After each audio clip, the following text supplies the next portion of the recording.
요한복음 13장 34절과 35절 말씀입니다.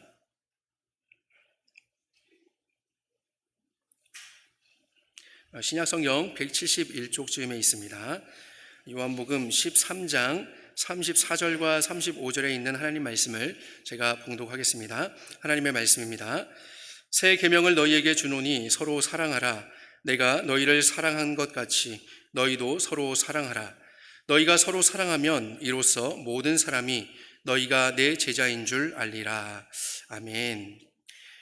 네, 오늘 이 시간 위대한 계명이라는 제목으로 영안교회를 담임하시는 박정근 목사님 말씀 전해주시겠습니다. 말씀 전해주실 때 큰 은혜가 있기를 바랍니다.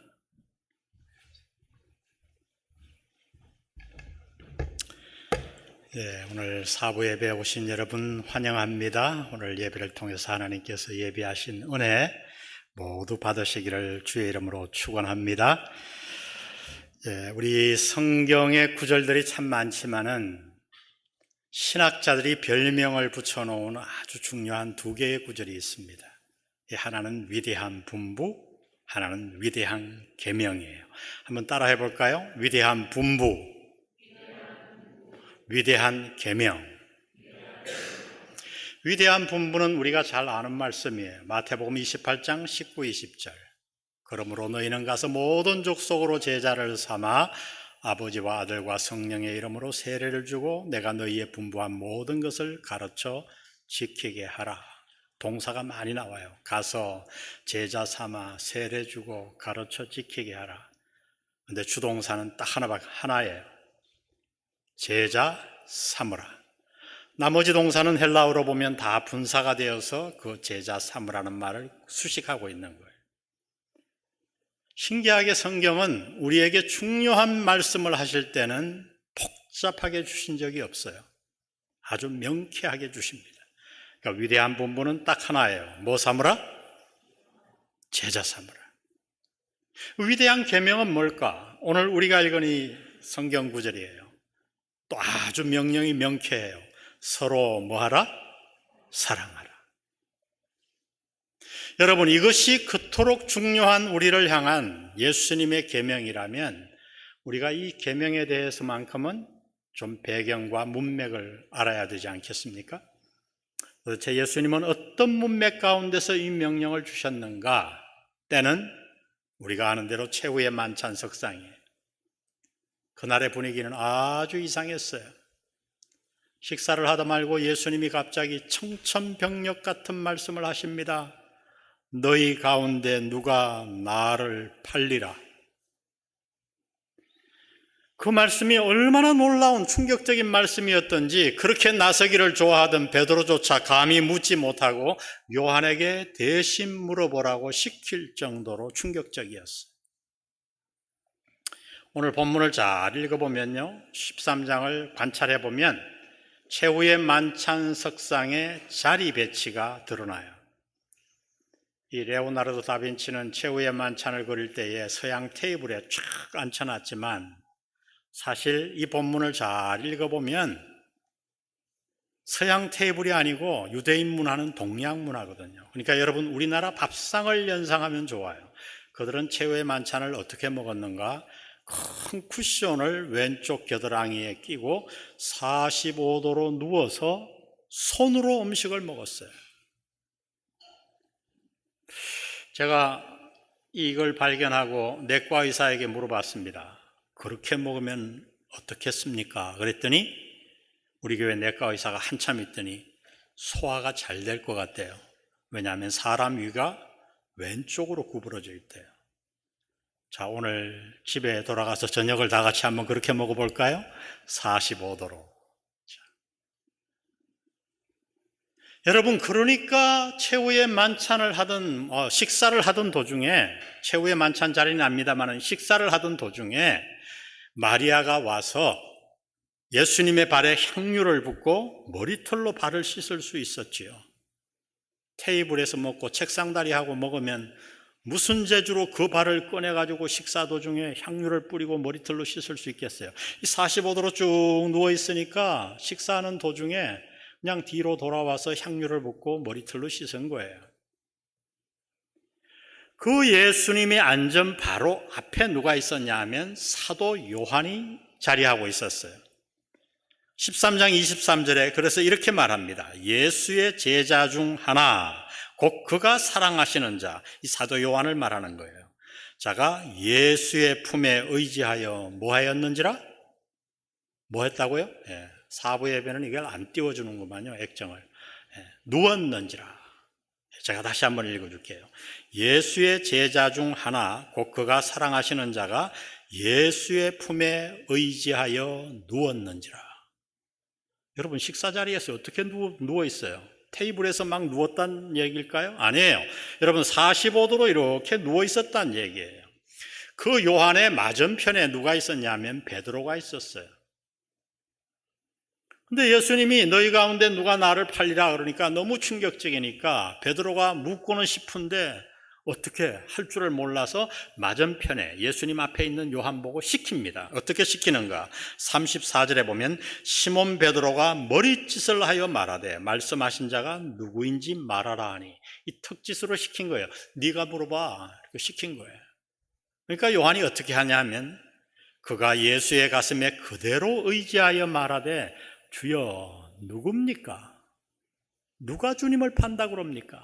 그러니까 예수님 앞자리에 있다가 조금만 뒤로 기대면 예수님 품에 의지하여 눕는 게 되잖아요. 45도니까. 그러니까 누운 채로 예수님이 뒤에 있으니까 예수님 기울이면서 누가 주님을 판다 그래요? 누구예요?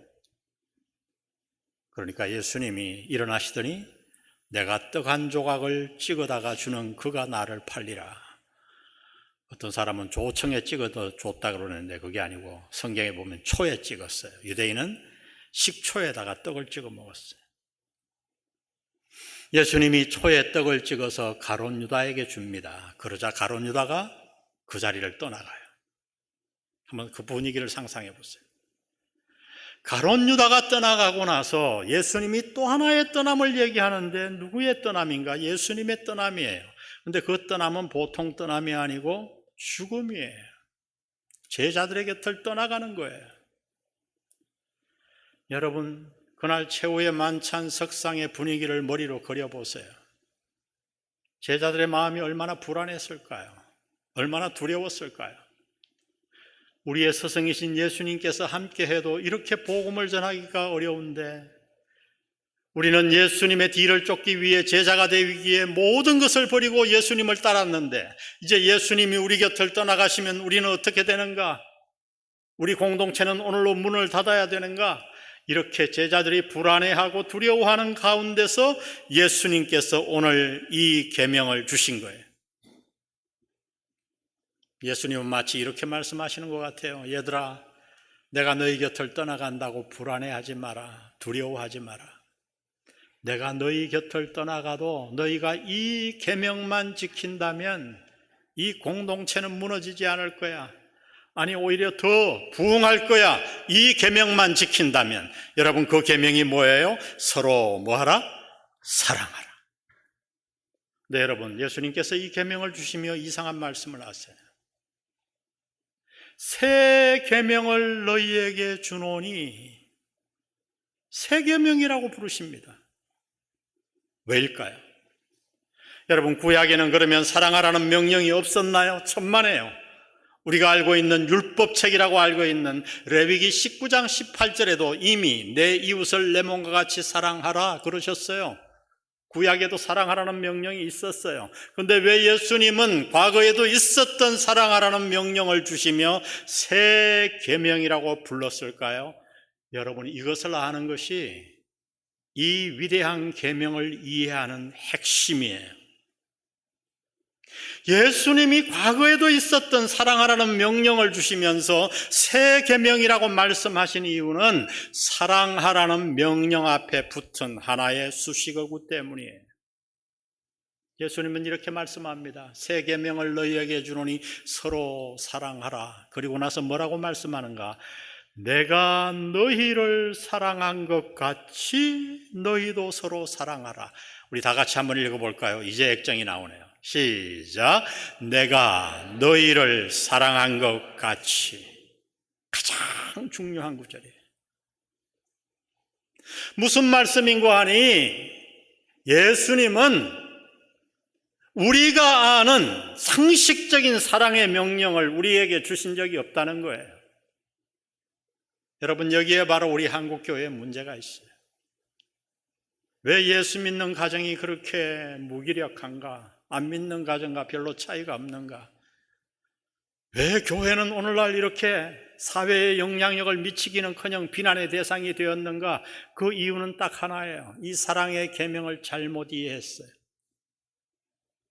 믿지 않는 사람도 우리 기독교를 사랑의 종교라고 말하고 우리도 사랑을 안다고 생각합니다. 그런데 그 사랑은 어떤 사랑인가? 우리가 학교에서 배웠던 사랑이고 세상에서 배웠던 사랑이고 안 믿는 사람들이 생각한 사랑, 유행가 가사에 등장하는 사랑일 뿐이에요. 여러분, 예수님은 그런 계명을 우리에게 주신 적이 없어요. 사랑이라는 단어를 사용했지만 그 의미는 완전히 다릅니다. 그래서 예수님은 새 계명이라고 표현하시고 그 새 계명을 뭐라고 말씀하는가? 내가 너희를 사랑한 그 사랑으로 서로 사랑하라. 여러분, 그러면 예수님이 우리를 사랑한 사랑은 어떤 사랑일까요? 오늘 저는 두 가지를 여러분과 나누기를 원합니다. 먼저 예수님이 우리를 사랑한 사랑, 예수님이 우리에게 명령한 사랑은 어떤 사랑인가? 첫 번째는 섬기는 사랑이에요. 다 같이 읽읍시다. 시작. 섬기는 사랑. 가슴에 꽉 심어야 돼요. 섬기는 사랑.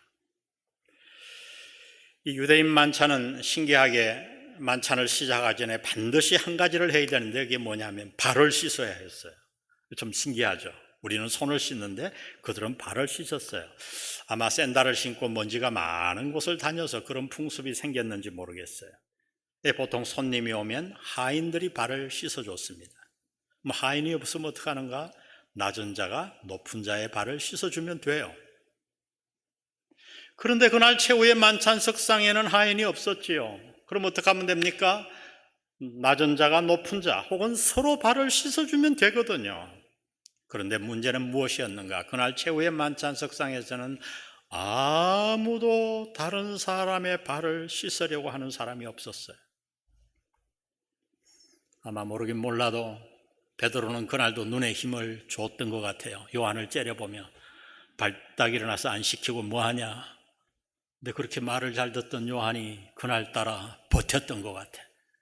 왜 맨날 나냐? 그래서 어떻게 했는가? 발을 씻지 못하고 식사를 시작했어요. 여러분, 이렇게 상상하면 돼요. 막 밭일을 하다가 손에 온갖 것이 다 묻고 범벅이 땀이 되어서 수건으로 한번 씻지도 못하고 그냥 식사도 아닌 멋진 호텔의 만찬을 먹는 모습. 제자들의 마음이 얼마나 불편했을까요? 아니, 불편을 넘어 얼마나 서로를 원망하고 미워했을까요? 그런 마음으로 그들은 식사를 시작하고 있었어요. 그러면 그들은 왜 그렇게 서로의 발을 씻기려 하지 않았던가? 누가는 이 최후의 만찬을 기록하면서 그 이유를 명백하게 이렇게 기록해 놓았어요. 누가복음 22장 24절. 또 그들 사이에 그중 누가 크냐 하는 뭐가 난지라? 다툼이 난지라. 만찬이 시작되기 전에 그들은 뭐하고 있었는가? 누가 큰가? 누가 높은가? 누가 잘났는가? 싸우고 있었거든요. 그러니까 누가 감히 자신을 스스로 낮춰서 다른 사람의 발을 씻기려 했겠어요. 그래서 그들은 정말 어정쩡한 마음으로, 찝찝한 마음으로, 아니 솔직히 말하면 상대를 향한 원망과 미움의 마음을 가진 채로 최후의 만찬을 억지로 먹고 있었습니다. 여러분, 그렇게 식사를 하고 있는데 그때 한 사람이 일어나 물 항아리로 갑니다. 대야에 물을 담아 제자들의 발을 씻깁니다. 그분이 누구시죠? 예수님. 시간이 한참 걸렸을 거예요. 항아리에서 물을 대야에 담아 발을 씻기고 수건으로 닦고 그 물을 버리고 다시 물을 받아 씻기고 참 제자들의 발을 씻고 예수님이 드디어 입을 떼십니다. 13장 12절에 보니 그들의 발을 씻으신 후에 옷을 입으시고 겉옷을 벗고 씻었거든요. 다시 겉옷을 입으시고 다시 앉아 그들에게 이르시되 내가 너희에게 행한 것을 너희가 아느냐? 당신은 아십니까? 정말 아십니까?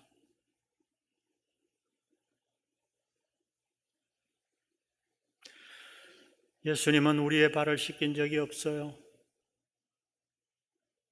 그러나 우리 모두 알잖아요. 예수님은 우리의 발뿐 아니라 우리의 죄를 씻기 위해 십자가 위에서 보배 피를 흘리셨어요. 그 보배 피로 저와 여러분의 모든 죄악과 영혼을 씻으셨어요. 그 주님이 이제 당신에게 묻는 거예요. 내가 너에게 행한 것을 내가 아느냐? 침묵이 흘렀을 겁니다. 한참을 있다가 주님이 다시 이렇게 말씀합니다. 13절에 보니 너희가 나를 선생이라 또는 주라 주인이라 하니 너희 말이 옳도다. 내가 그러하다. 내가 주와 또는 선생이 되어 너희 발을 씻었으니 너희도 서로 발을 씻어주는 것이 옳으니라. 한마디로 말하면 섬기라는 거예요. 섬기라는 거예요. 미국에 브레드렌이라고 하는 교파가 있어요. 한국의 형제교회라고 되어 있는데 조금은 달라요. 미국의 브레드렌 형제교회는 굉장히 건전해요. 그 교단은 의식을 한 가지 더 늘려서 3가지를 책정했어요.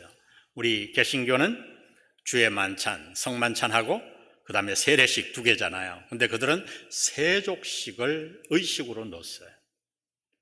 저는 그래서 29년 전에 제가 영안교회 담임으로 왔을 때 이 세족식을 교회 의식으로 넣을까 말까 굉장히 고민했어요.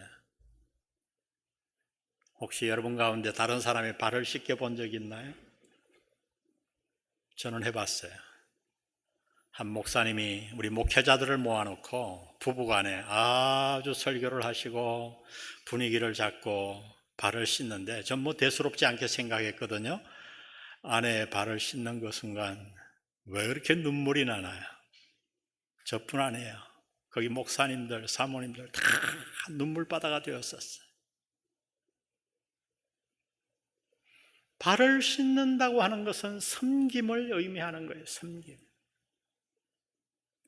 오늘 우리 사회, 우리 가정, 우리 교회의 문제점이 무엇인가? 오늘 우리의 삶의 현장에서 섬김이 사라지고 있다고 하는 사실이에요.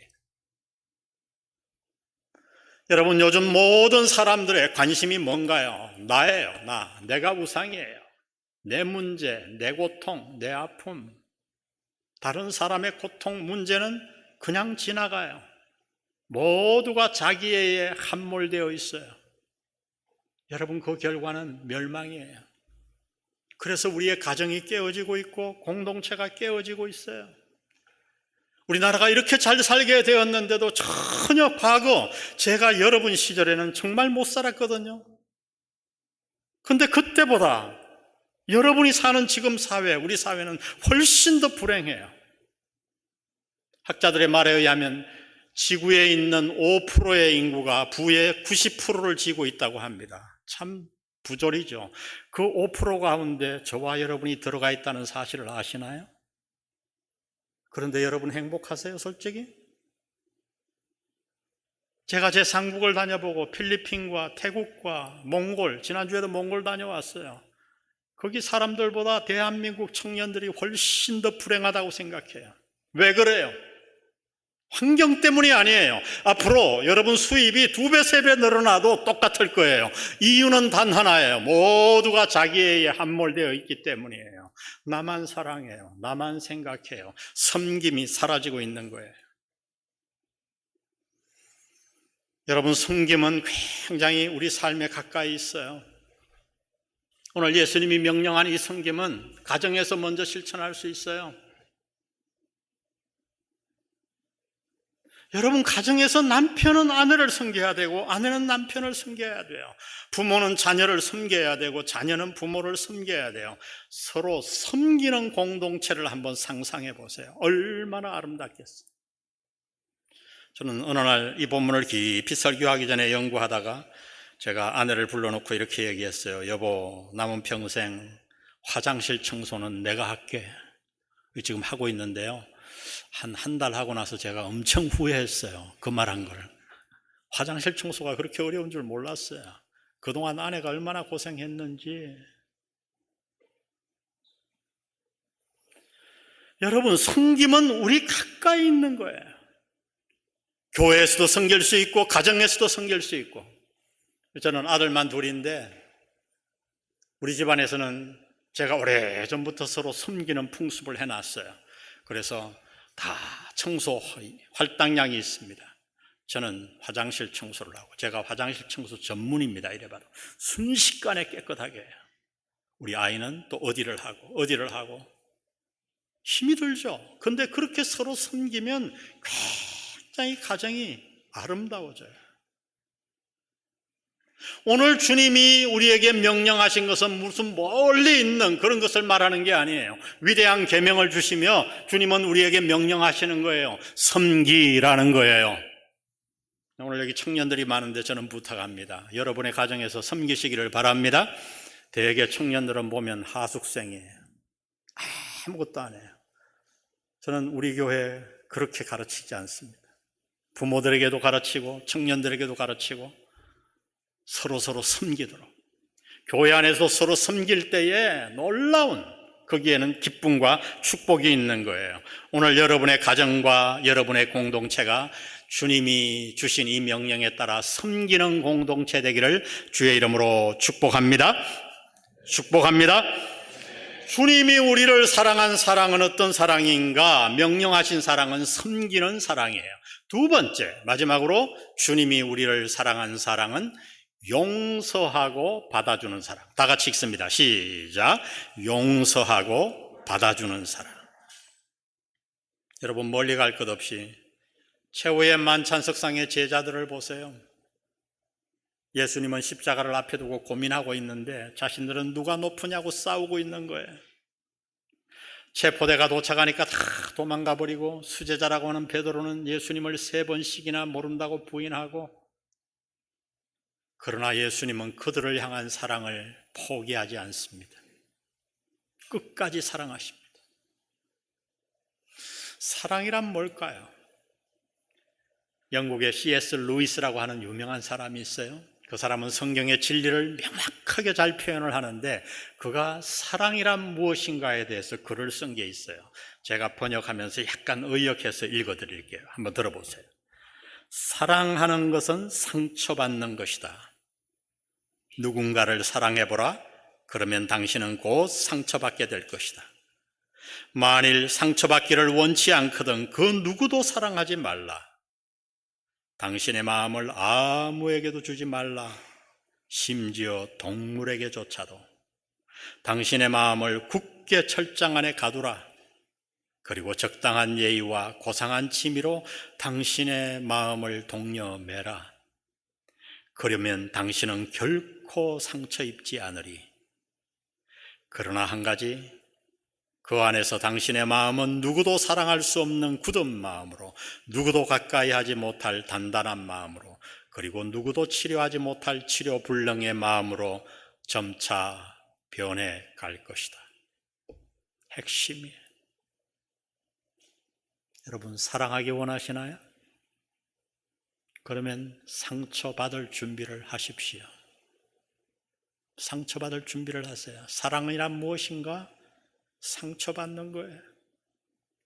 예수님은 평생 상처받으며 사셨어요. 그가 도운 수많은 사람들로부터, 그의 형제들로부터, 그리고 그가 그렇게도 사랑했던 제자들로부터 주님은 상처받으셨어요. 그러나 주님은 한 번도 그들을 향한 사랑을 포기한 적이 없습니다. 이것이 우리를 사랑하신 주님의 사랑이에요. 그분은 마지막 십자가에 돌아가시면서도 자기를 찌르는 사람들을 향해 하나님께 이렇게 기도합니다. 아버지, 저들의 죄를 사하여 주십시오. 저들이 하는 짓을 알지 못함이니이다. 여러분, 멀리 갈 것 없이 베드로를 보세요. 최후의 만찬석상에서 자신은 결코 주님을 부인하지 않겠다고, 다른 사람이 다 주님을 따르지 않아도 죽는 데까지라도 따라가겠다고 큰소리친 그 베드로가 3번씩이나 자기를 모인다고 부인합니다. 그리고 그는 자기의 잘못에 그저 파묻혀서 낙담한 채로 제자의 길을 떠나 저 갈릴리 고향으로 돌아가 옛날 직업 물고기 잡고 있었죠.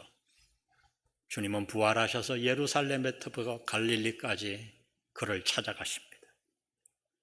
그리고 그 새벽에 그에게 양을 먹이라, 내 양을 치라. 여러분, 그 양은 어떤 양이죠? 주님이 핏값으로 주고 사신 양이에요. 예수님은 지금까지 단 한 번도 누구에게인가 자신의 양을 맡긴 적이 없어요. 그런데 주님은 성공한 제자가 아니라 실패한 제자, 자신을 배반한, 모른다고 부인한 그 제자를 찾아가 가장 귀한 자신의 양을 맡기십니다. 이것이 주님이 우리를 향한 사랑이에요. 내가 너희를 사랑한 것 같이.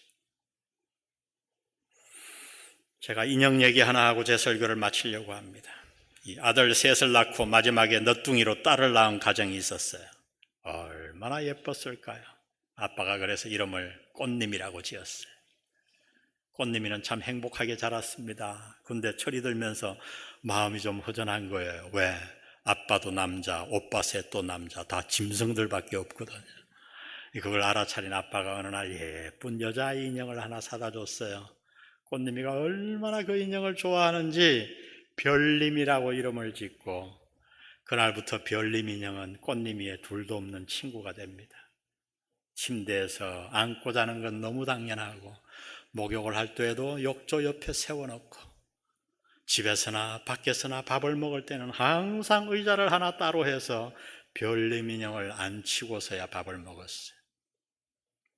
그렇게 세월이 흐르며 이 별님 인형은 누더기 인형이 되어갑니다.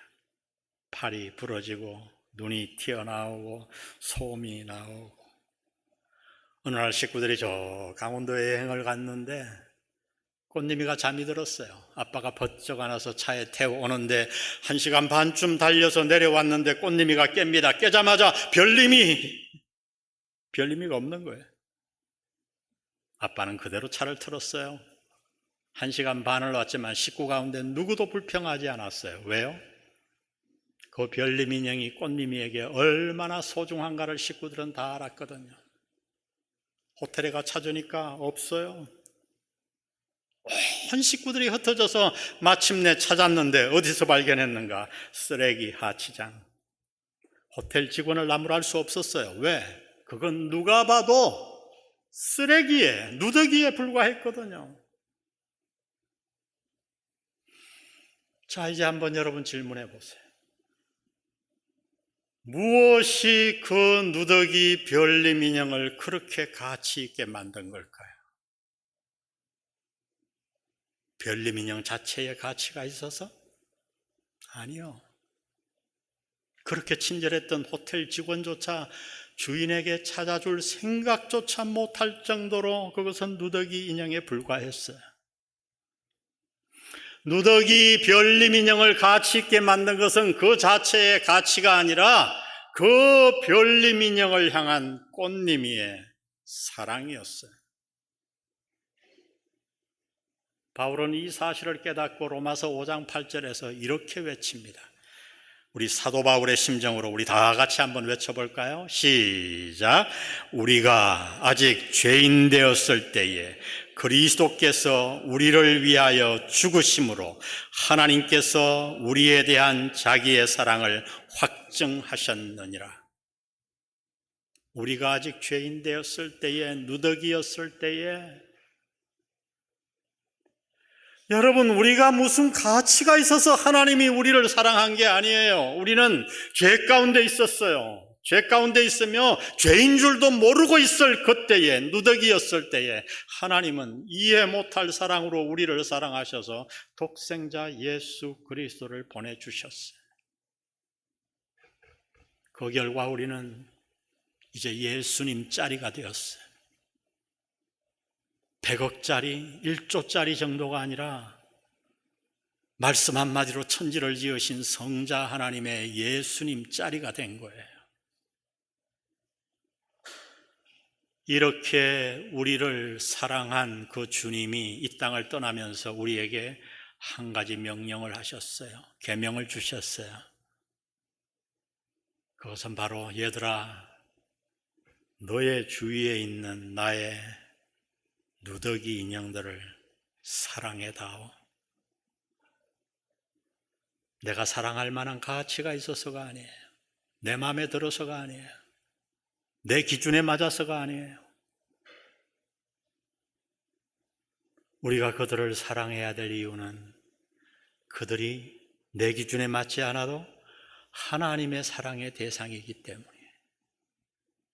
우리 이런 사랑으로 사랑하는 공동체 만드시기를 바랍니다. 오늘 여기 청년들이 많은데 제가 단언합니다. 우리가 그 사랑으로 사랑하면 여러분은 행복한 가정을 만들 거예요. 우리 교회는 그런 가정들이 많아요. 돈 많이 없어도 괜찮아요. 그게 무슨 대수예요? 문제는 사랑이에요. 서로 용서하고 받아주는 사랑. 아멘? 서로 섬기는 사랑. 그 사랑으로 사랑하는 여러분 되시기를 바랍니다.